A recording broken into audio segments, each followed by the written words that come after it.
Hello guys welcome to our mini blog.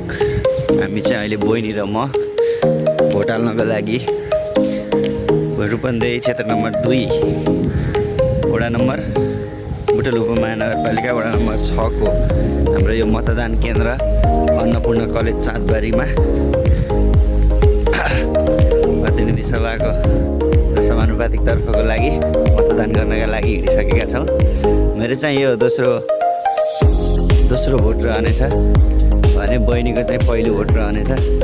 धेरै नै excited छु पनि। मैले जसलाई भोट दिन्छु नि त्यसले जित्छ 100%। अनि अहिले हामी ठ्याक्क यो पुष्पलाल पार्क लिएर आइसकेका छौँ।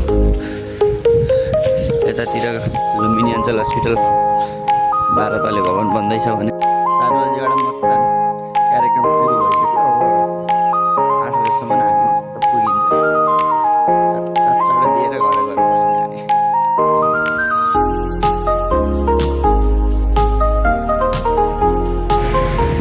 चुनावमा जसले जिते पनि त्यति हो कि देश बन्न पर्यो भन्ने पक्षमा हो हामी चाहिँ। अनि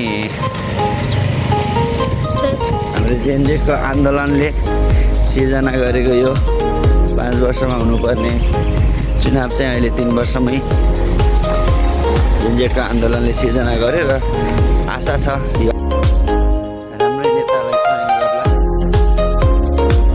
कतिपय मान्छेहरू गरेर आइसक्नु भएको छ।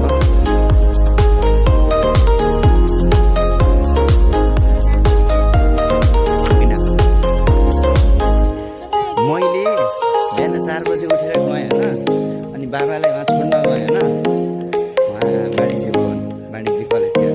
फेरि आएर एकछिन सुतेको त म त भोट हाल्न गएको देखेको कि सपनामा। भोट हाल्न गएको अरे अनि जाँदा जाँदै म त गाउँतिर